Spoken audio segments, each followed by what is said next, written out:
Bueno, buenas noches. Bienvenidos a esta sesión del Centro Vladi. Gracias a los compañeros de comunicación que están grabando esta sesión, sobre todo porque es muy importante dejar asentado lo que vamos a relatar hoy día, que tiene que ver con el gran acervo que el maestro Vladi donó al pueblo de México. Me acompañan esta noche Dulce Wet, quien recientemente realizó 10 programas en Radio UNAM, recorriendo todos los distintos aspectos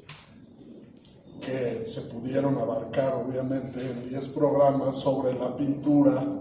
el legado de Vladi,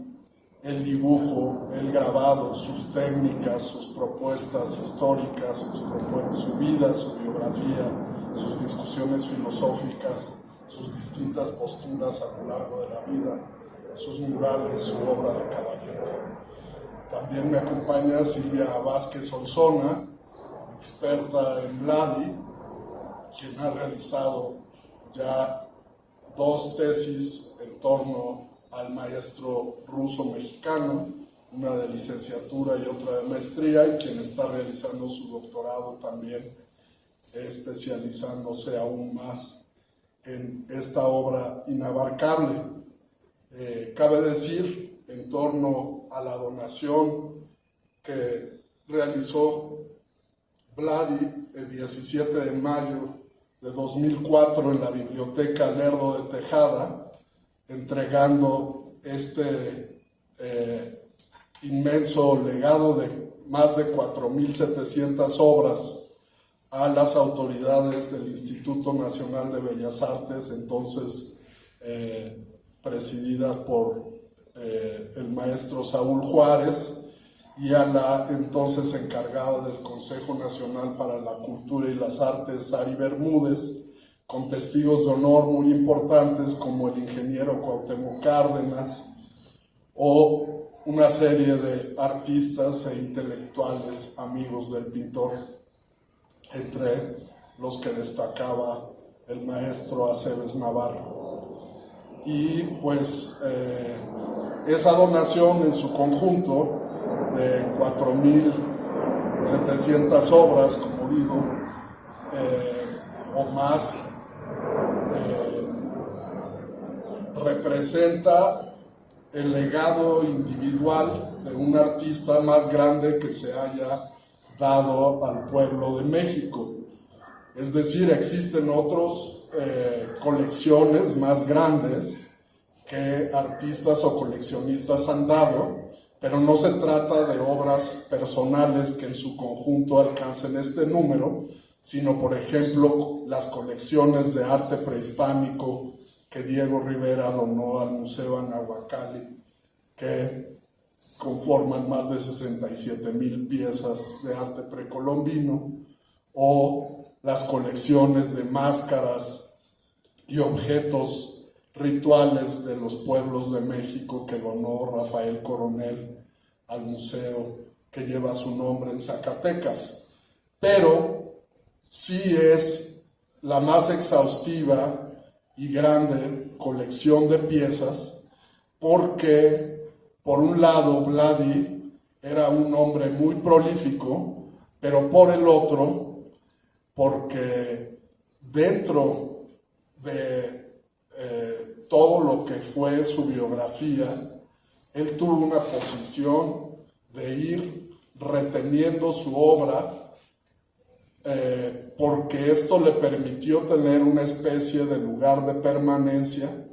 una especie de espacio configurado por todos sus trabajos que le generaron una estabilidad psicoemotiva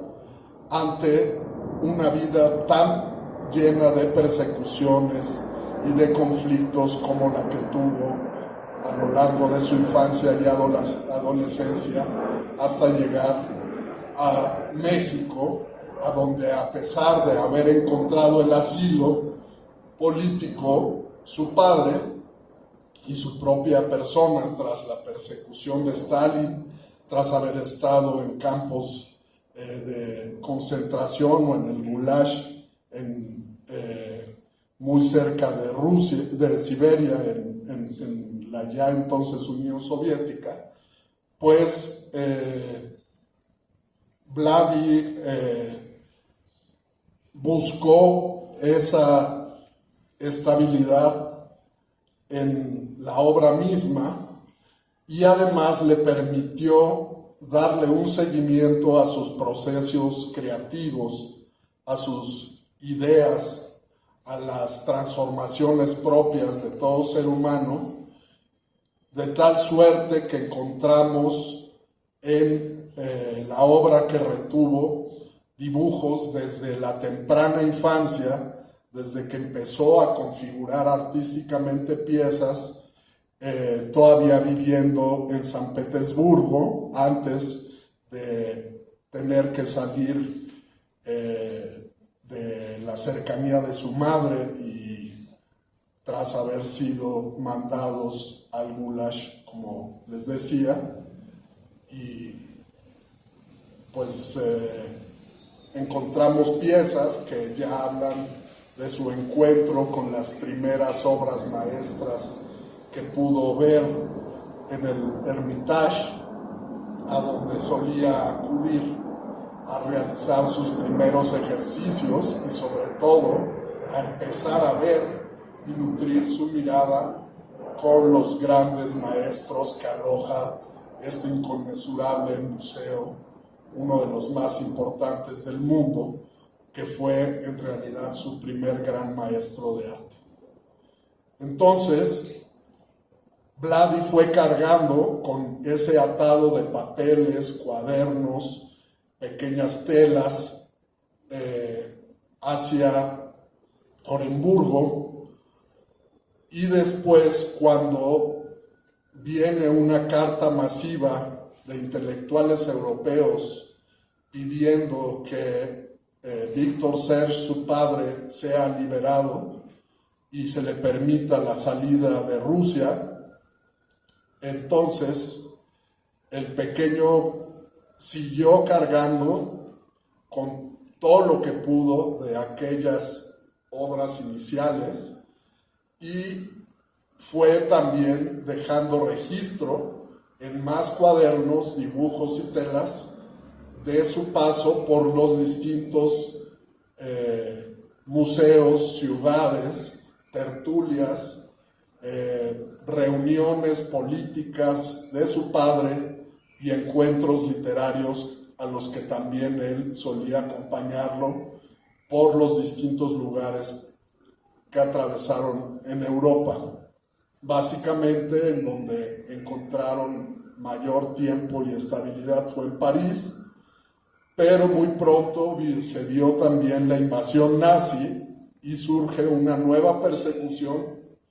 surge una nueva huida y surge una nueva separación de la madre que enloquece y es tenida que dejar en un hospital psiquiátrico y ya no los puede acompañar a Marsella, a donde se dirigen con una gran cantidad de intelectuales y activistas que están esperando obtener visados, básicamente de Estados Unidos, pero de cualquier nación posible, para escapar de la persecución soviética, nazi, franquista, que entonces se estaba convirtiendo ya en un cóctel de horror que asolaba toda Europa. Entonces vemos cómo la acumulación de obras que siguió creciendo, la creación de piezas que se siguieron desarrollando, el registro de personajes, de intelectuales por parte de Vladdy en su esplendoroso dibujo, en su dibujo virtuoso desde muy temprana edad,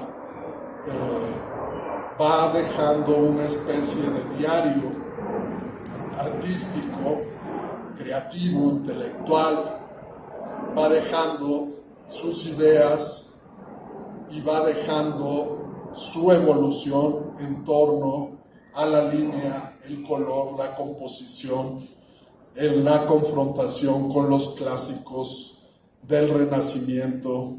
y de las diversas etapas de la historia del arte que le fueron apasionando, así como su encuentro con las vanguardias europeas, su participación en las tertulias surrealistas,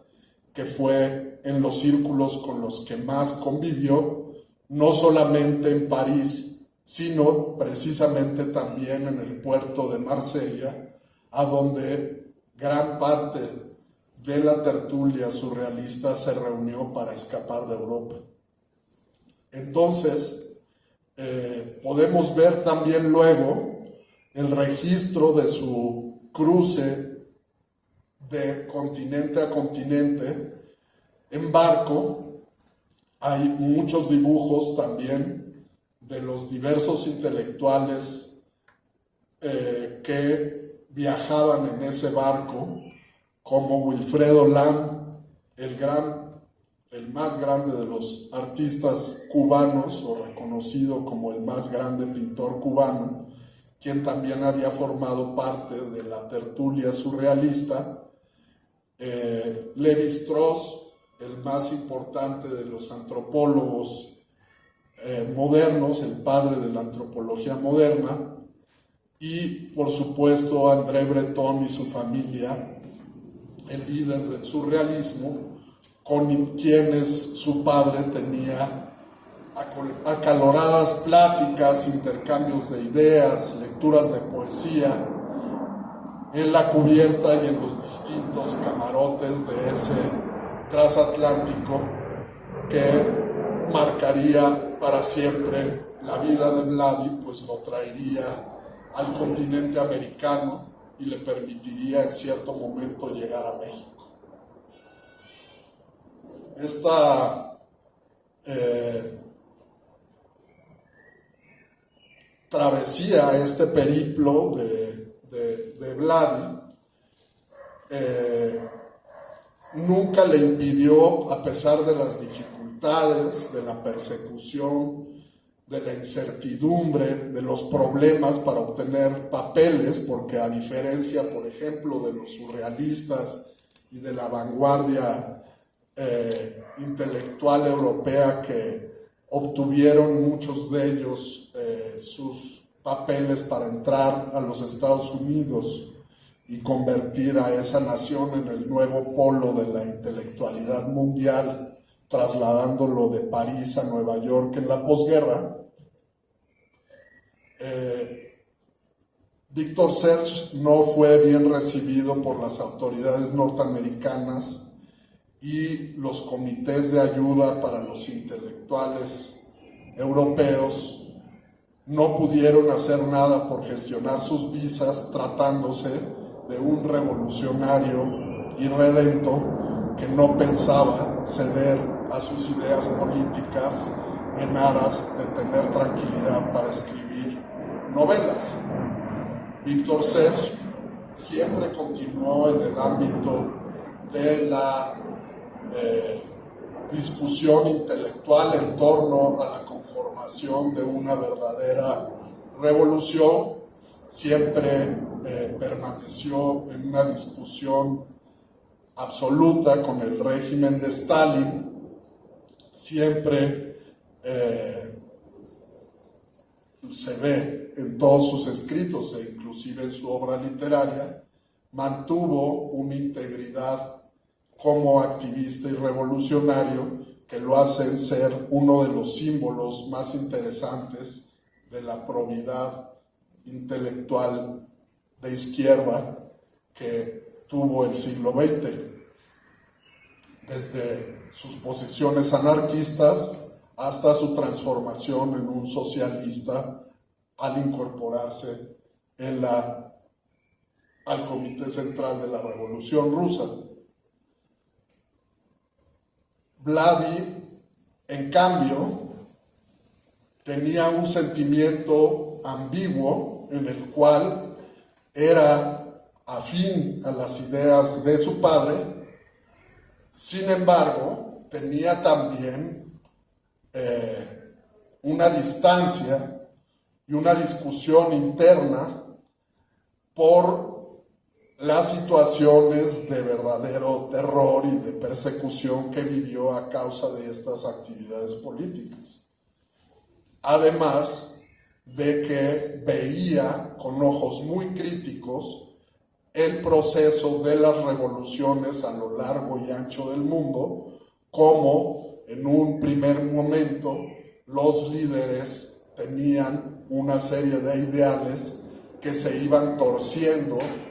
incluso pudriendo, ya una vez tomado el poder. Y a lo largo de todos sus trabajos vemos una crítica despiadada al poder de los revolucionarios ya en funciones de poder político establecido, ¿no? Hay en ello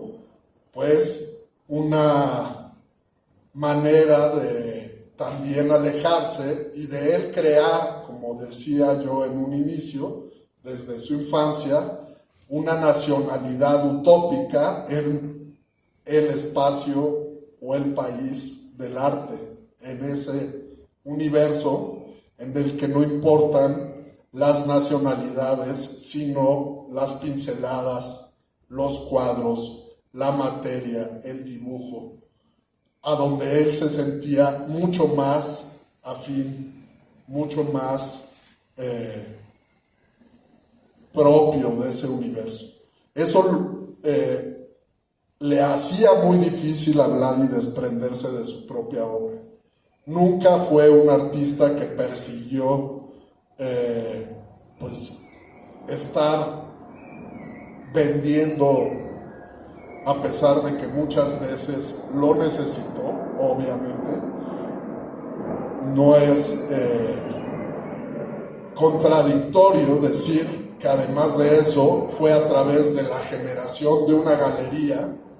que prácticamente Vladi, junto con Gironella y Héctor Javier, pues inventan el mercado del arte en México. Sin embargo, le costaba muchísimo desprenderse de sus obras. Generó esta galería pues porque tenía que comer, pero porque tenía que exponer básicamente. Y en ese momento los espacios de exposición le estaban vedados a estos jóvenes que pensaban hacer un arte diferente al de la Escuela Mexicana de Pintura y el muralismo. Entonces la galería de Vladi, más que un espacio comercial, tenía la necesidad también extrema de estos muchachos por exhibir sus obras, por colgar sus trabajos, por hacer circular las nuevas maneras en que los jóvenes se estaban expresando, acercándose tanto al informalismo figurativo como al abstraccionismo, como al neoexpresionismo, de tal suerte que no había un estilo dominante en los grupos de jóvenes que se fueron incorporando a ese movimiento, sino que lo que ponían como bandera era la libertad de expresión absoluta. Ese movimiento luego fue etiquetado muchísimas décadas después, tras una exposición en el Carrillo Gil, como el movimiento de la ruptura.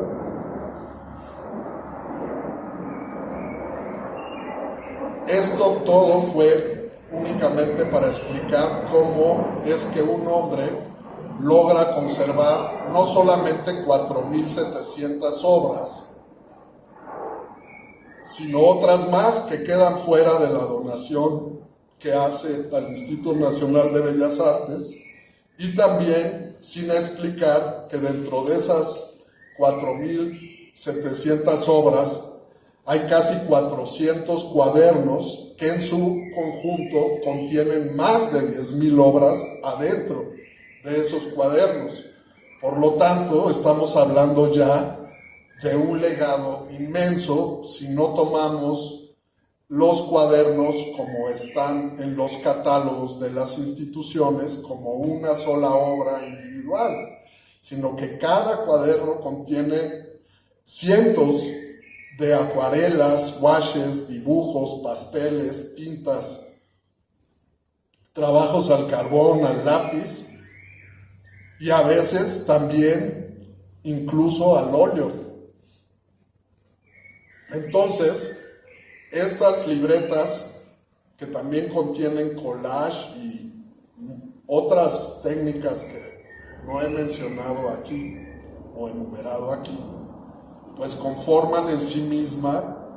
una bodega de obra que es casi un museo infinito, pues porque 10,000 obras, pues difícilmente las vamos a ver reunidas en una exposición. Entonces, este inconmensurable legado, dicho no por mí, sino por las propias autoridades cuando lo recibieron en aquel 17 de mayo de 2004 entre los murales de la Biblioteca Lerdo de Tejada, significan la aportación artística individual, como ya dije, pero quiero subrayar, más grande que ha recibido el pueblo de México de un solo artista. Eso ya por sí hace inexplicable que en su momento las autoridades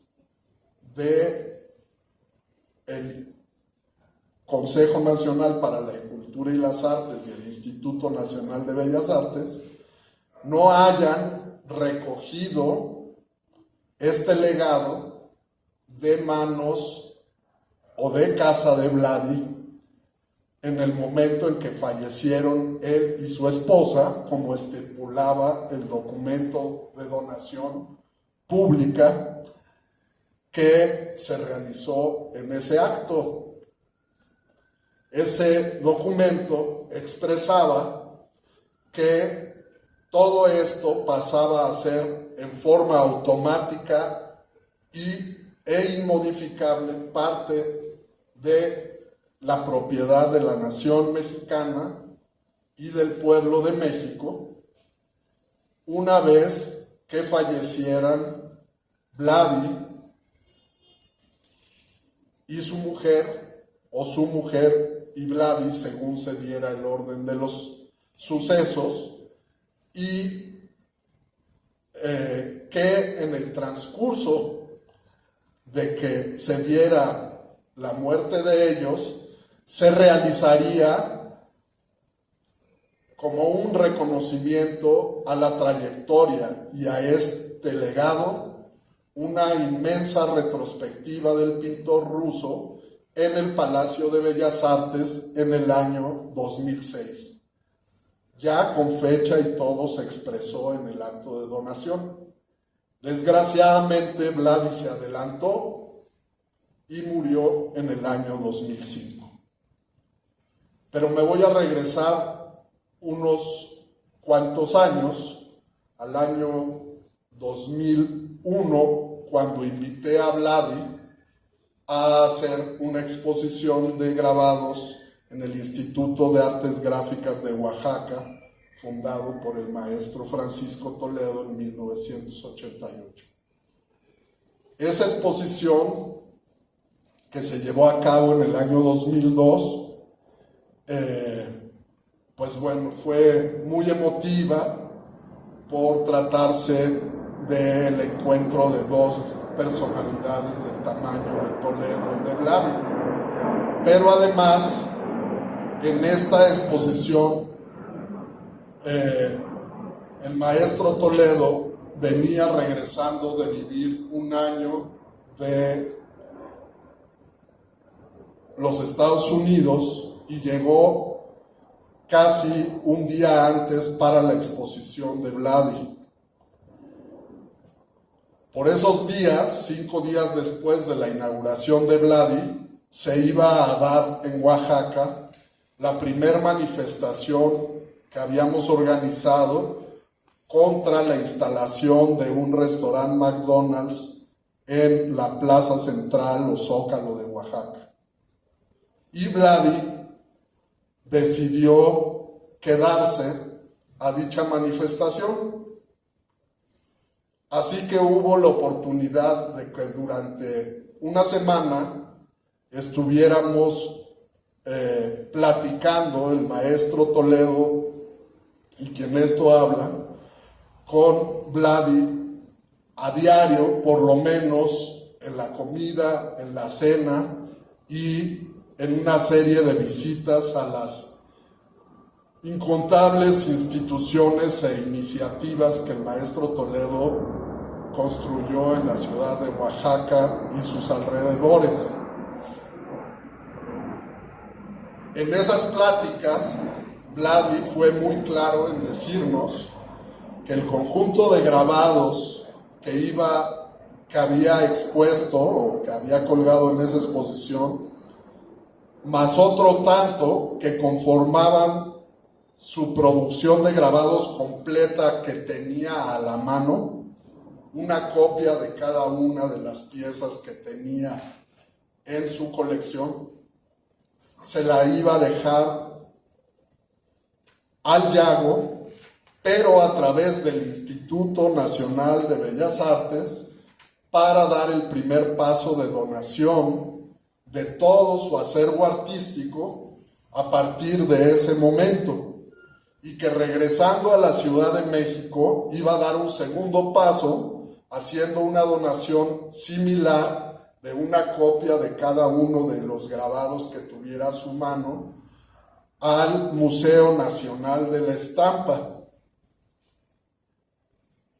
Estos dos primeros pasos de la donación se llevaron a cabo. De hecho, ya los grabados quedaron alojados en el Instituto de Artes Gráficas de Oaxaca como pertenecientes al Instituto Nacional de Bellas Artes y no al Instituto de Artes Gráficas de Oaxaca, es decir, no se lo dejó a Toledo. Pero esto era una estrategia de Vladi para no solamente tener el cuidado del Instituto Nacional de Bellas Artes, sino también tener el cuidado de la comunidad artística e intelectual, y qué mejor que la de un activista como Francisco Toledo, que no solamente se dedicó a promover iniciativas culturales, museos, bibliotecas y demás, sino que además era reconocido por ser un gran custodio del patrimonio cultural de México, zonas arqueológicas, inmuebles coloniales, acervos artísticos, en fin. A raíz de esto pasaron los años o 2 años y se dio el 17 de mayo el acto que ya he referido, en el que se hace esta donación por escrito y ante autoridades en forma legal y estableciendo la clara propiedad de la nación de toda esta obra. Pero Vladi muere en el año de 2005 y entonces su mujer, Isabel, su viuda entonces, pues, se convierte en la depositaria de toda esta obra, y en el tránsito entre que muere Vladi y muere ella, se da una plática entre Claudio Albertani y Isabel, haciéndole ver que la Universidad Autónoma de la Ciudad de México está dispuesta a generar un centro para alojar una parte de ese legado, poder promover la obra, poder promover la figura, la historia y la biografía, tanto de Vladi como de su padre Víctor Serge. A partir de entonces, entra a la negociación por parte de la universidad el maestro Fernando Félix, quien, por tener mayor conocimiento de arte y de la gestión cultural del trabajo en museos, queda a cargo de la restauración de este inmueble, y en sus diálogos con Isabel se da cuenta que prácticamente lo que está dando Isabel son una copia de grabados como la que ya existía depositada en el Instituto de Artes Gráficas de Oaxaca y en el Museo Nacional de la Estampa, es decir, un juego de grabados, aproximadamente eran 260 o algo así, grabados. Y el maestro Fernando Félix le hace ver la importancia de que, pues, habiendo ya estas donaciones previas de grabados en otros museos públicos, en otras colecciones públicas, y estando la universidad dispuesta a realizar un centro de investigación y promoción de la obra de Vladi, se pueda tener en los acervos que va a dejar en comodato en la universidad las libretas de apuntes de Vladi, puesto que en ellas, además de existir una inmensa cantidad de obra, se podía rastrear el proceso creativo de sus grandes obras, de sus grandes murales, de sus cuadros más célebres como el tríptico trotskiano, el Jerjes y todas las obras de gran formato, pero también, en realidad, sus apuntes, también de letra, con fórmulas de sus recetas pictóricas, con apuntes dibujados y por escrito frente a cuadros en el Louvre, en muchísimos museos de Francia,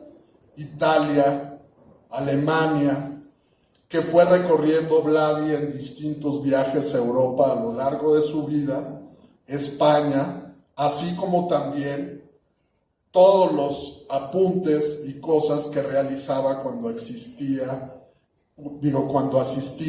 a eventos culturales en México, ya fuesen presentaciones de libros,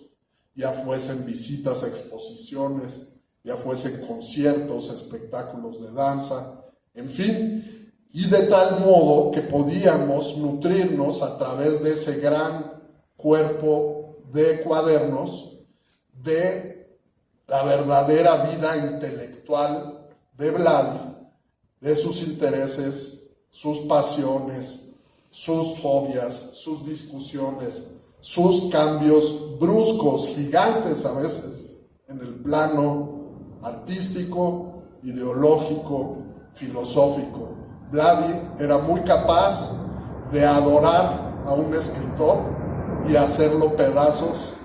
15 años más adelante al enfrentarse a una nueva página que no le gustaba. Vladi era muy capaz de defender a capa y espada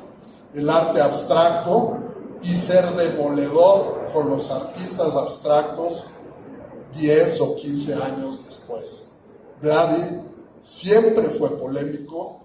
siempre fue cambiante, siempre fue un gran discutidor de el medio artístico mexicano. Tuvo gente que estuvo con él a lo largo de toda su vida y hubo otros con los que rompió en forma definitiva cuando habían sido sus mejores aliados, y fueron muchos los motivos, y sus cuadernos nos ayudan a desentrañar esa vida de metamorfosis y sobre todo de intensidad de pasión y de una inteligencia privilegiada. Entonces, después de que convenció de que los cuadernos eran parte fundamental para una institución universitaria, para este trabajo de difusión y estudio de la obra de un creador, siguió el maestro Félix en sus visitas, seduciendo a la viuda de Vladi de tal manera que fue obsequiando más y más y más piezas, tanto pictóricas como dibujísticas, como de grabado, hasta hacer que el acervo alcanzara la cifra de 1002 obras, incluyendo, como dije, 380 o 380 y tantos cuadernos que en su conjunto tienen, o en su interior contienen, más de 10,000 dibujos. Y por esa razón y por la labor que se ha hecho de difusión y conservación por parte de todos los que aquí han trabajado, de todos los que han sido encargados de la dirección de este espacio, y sobre todo de los que han estado desde un inicio trabajando día a día, el equipo pequeño pero dedicado de Vladi a su obra, así como de todas las gentes de la universidad que han estado en conexión haciendo posible este trabajo, como los compañeros de difusión cultural y de comunicación que nos han permitido tener brazos para llegar más lejos, poder hacer exposiciones externas, actividades y el registro de conferencias, pláticas, lecturas de poesía, encuentros literarios, artísticos y demás. El Centro Vladi pues es el principal bastión de defensa de este inmenso legado. Y cuando inició mi gestión hace poco, menos de año y medio, o más o menos año y medio, pues una de las cosas que me propuse fue despertar al IMBA de su letargo, o IMBAL, si le agregó una L en el tránsito de la donación, la L de literatura. Y entonces, el IMBAL, que estaba dormido, que no estaba ejerciendo su derecho a reclamar la obra, que tenía un juicio entablado contra los herederos de Vladi, que no querían hacer patente esa donación al pueblo de México, pues al fin despertó. Y ahora tenemos con que está tomando ya cartas en el asunto para iniciar la recuperación de todas estas obras que se hallan dispersas y que cuando estábamos en los prolegómenos de la exposición que se mostró retrospectiva en San Ildefonso, empezamos a encontrarnos en páginas de internet, en subastas, obra de Vladi que conformaba parte de los catálogos de la donación que había hecho el maestro al pueblo de México. Y así, ¿no? Pues una pieza pues, de 8 por 4 metros en $1,000,000 en una página como quien vende cacahuates japoneses, y sin que se entendiera quién era el galerista, de dónde salía la venta, ni nada. Así también, pues había piezas que empezaron a aparecer esto desde mucho antes, en páginas que uno metía colección Vladi, creyendo que se iba a encontrar las colecciones del Centro Vladi, y aparecía una colección privada con muchas obras que pues uno creía que estaban concentradas todavía en la casa estudio de Vladi y que habían quedado en manos de un sobrino de Isabel, la viuda de Vladi, que había sido de algún modo ayudante de Vladi y que estaba pues malbaratando y dispersando la colección, además de lo que realmente no estaba catalogado, él estaba vendiendo y dispersando todo, ¿no? Ahora pues tenemos localizadas y ubicadas dos grandes colecciones o dos grandes secciones del acervo. Luego muere Isabel y tras la fundación del centro, todavía en manos en vida de Isabel, y el inicio de esta labor conjunta, pues todo queda un poco atrapado en ese limbo en el que estaban tanto las acciones jurídicas como la falta de acción de las autoridades mexicanas. Y pues esta plática que se enmarca dentro de la exposición de los ecos de Vladi, porque el legado de Vladi no solamente se tradujo en esta gran donación, sino en un conjunto de jóvenes que lo conocieron y aprendieron de él, y otros que ya no lo conocieron en vida, pero se nutrieron de su obra, y que por lo tanto han extendido sus enseñanzas y su legado artístico a sus propias creaciones. Pues hicimos estas mesas en las que este trabajo de cierre que estamos, o este ejercicio de mesa que estamos haciendo hoy, quiere dejar asentado que queremos que se lleve hasta sus últimas consecuencias la reunión total de esas 4,700 obras de la donación original hecha y firmada por Vladi e Isabel, y que no vamos a estar satisfechos únicamente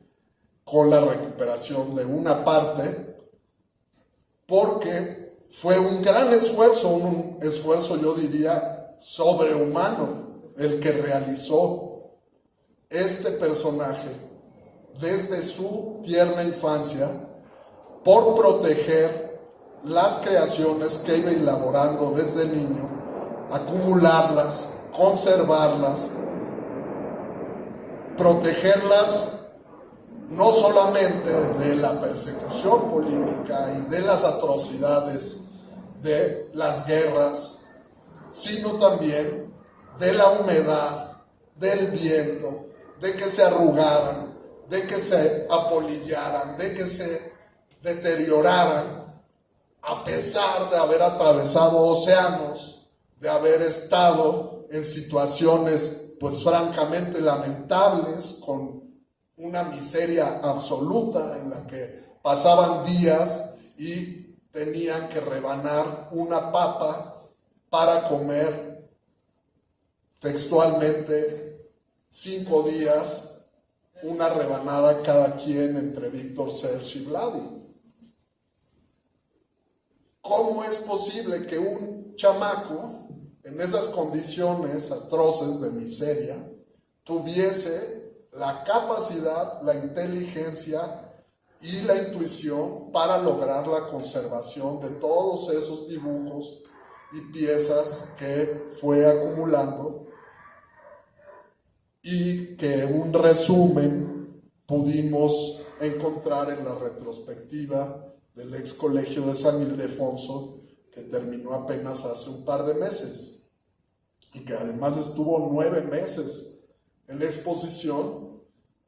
y que nos mostraba, por su énfasis en lo biográfico, pues los avatares que tuvo que pasar este personaje a lo largo de su biografía y que, sin embargo, le permitieron milagrosamente, inventándose envoltorios de todo tipo, papel, y entre sus camisitas y pantalones y entre cueros y demás, ir acumulando y viajando y caminando y atravesando montañas, ciudades, mares, islas, continentes, desde Oremburgo hasta la Ciudad de México,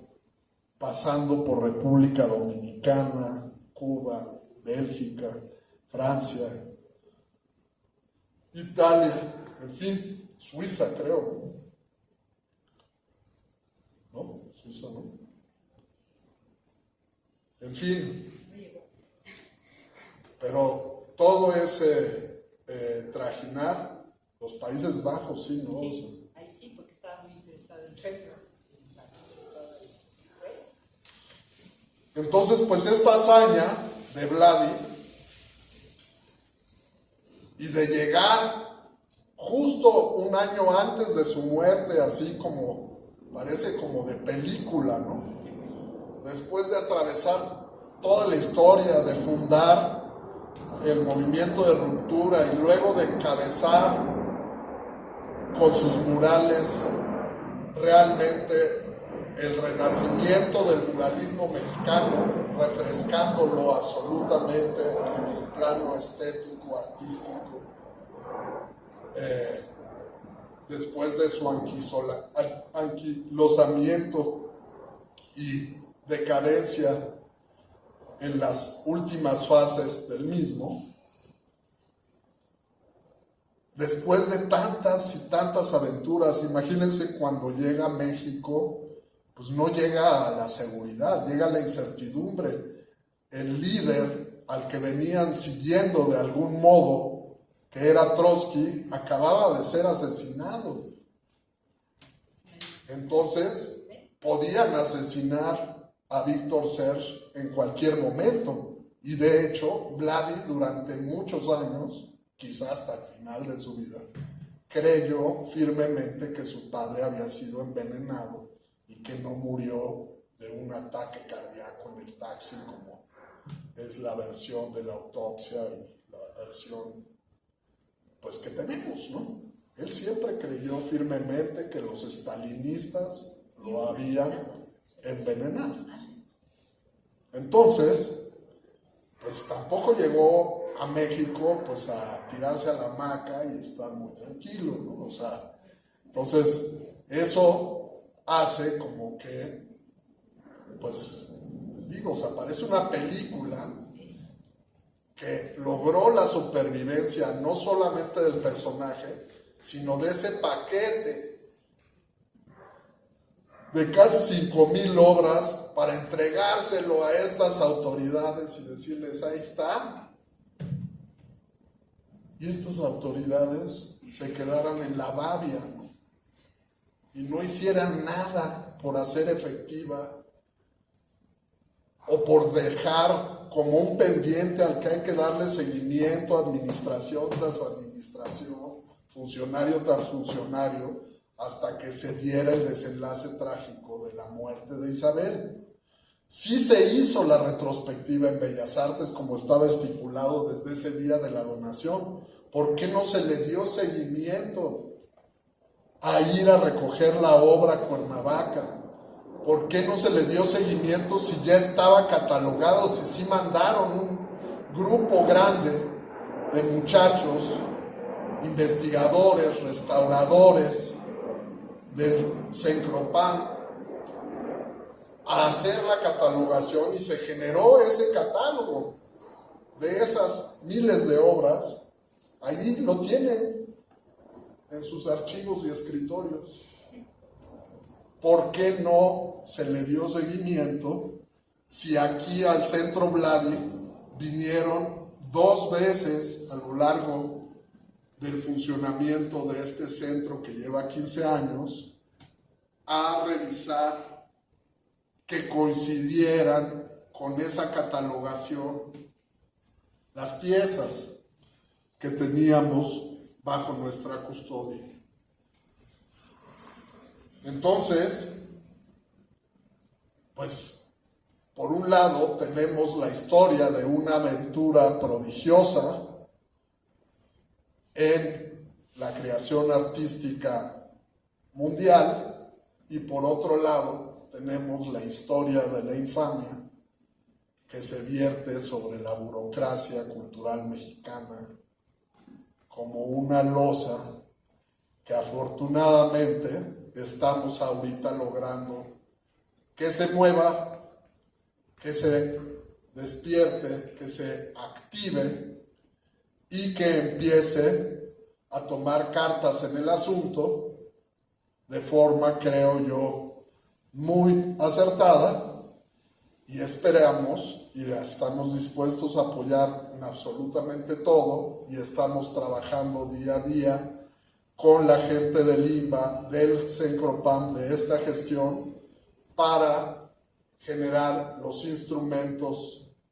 que sean necesarios para defender ese inmenso regalo que nos dejó Vlad. Entonces, ya después de esta larga cronología de hechos, le voy a dar la palabra a Silvia Vázquez Solsona, que nos va a dar desde su especialidad un punto de vista para que aquilatemos ya el valor artístico, estético plenamente